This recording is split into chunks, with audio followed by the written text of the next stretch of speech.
Ce n'est pas encore le coup d'envoi des festivités de Noël, mais presque, avec l'arrivée du Grand Sapin à Strasbourg. Le marché Noël ouvrira le 26 novembre.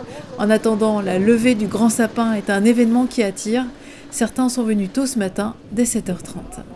Il a des belles épines, il est très vert. Ça fait une demi-heure, trois quarts d'heure qu'on est là. Là, la levée, faut espérer qu'elle se passe bien. Avec le vent, mais ça devrait être optimiste. Enfin, ils ont l'habitude, c'est des pros. Et par-dessus les arbres, là, ça va faire de la hauteur, hein, c'est impressionnant. Ce sapin est arrivé ce matin par convoi exceptionnel de la forêt des Vosges de Saint-Quirin en Moselle. C'est un sapin vectiné, exactement.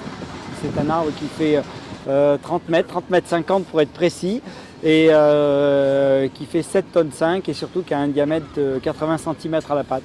Donc c'est un bel arbre. On a aujourd'hui deux grues, une grue de 100 tonnes et une grue de 70 tonnes pour pouvoir le lever.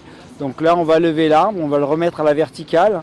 Ça c'est l'opération la plus délicate. Après on va le préparer pour le mettre dans la fosse et après il va être calé dans la fosse et on va mettre du béton pour que ça tienne bien. Toute la journée, là, il va être tenu par la grue pour s'assurer que le béton prenne bien et que l'arbre ne soit pas trop tordu. Une fois le sapin bien droit, il sera ces prochains jours regarni de branches pour lui donner une fière allure.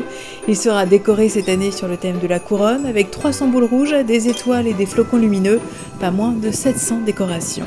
Ils vont lui rajouter branches, etc. Parce que déjà trouver un sapin de 30 mètres de haut, c'est pas toujours évident. Donc non, c'est chouette quoi. Et voilà, c'est la période de fin d'année, mais joyeuse, et ça c'est bien, ça fait pas de mal ça.